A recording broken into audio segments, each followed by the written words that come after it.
It's December the 2nd. Welcome to the Narrowboat that James built. Hope you're well. Thanks for joining me.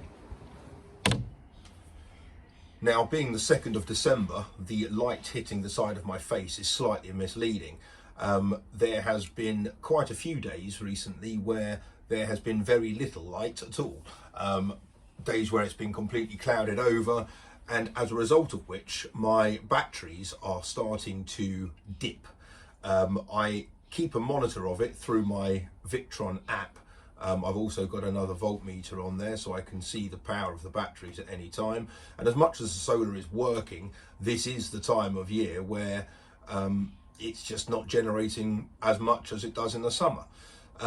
This was to be expected, so that's no big deal. And my plan of combating this issue is to reduce the power consumption on board.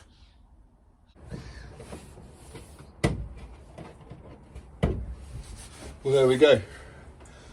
I've taken the fuse out, I've disconnected the fridge, which means we are now officially in winter catering mode. So instead of using the fridge, I used the build fridges. So I've got 3 of these on board and they're massive. So there's loads of room in them. They're really cold. Got my milk, keeps it nice and cold. I've got like plastic boxes, like Tupperware boxes without lids on. Well, I've got my fruit and veg and stuff like that. Keeps it really nice and cold, keeps it out of the way. So yeah, works well. The only problem is you kind of got to get down on the floor to put it all in. But can't have everything. Well, there we go. Turn it back on in March or whenever it is. Well, all boats of all different sizes have the same thing in common. We've all got to compromise when it comes to winter power, unless you're shore power, which some of this lot are. But along the canals, I'm not shore power, so I've got to rely on solar. And the build fridges for me is a perfect solution for the fridge. It keeps everything really nice and cold. It's much more attractive than leaving everything on the gunnels. My other solution, which some other people do that live on boats, is to put a cold box outside. And I've got loads of room outside, so there's no problem there. But my boat is often being moved, so I'm a boater, not a floater.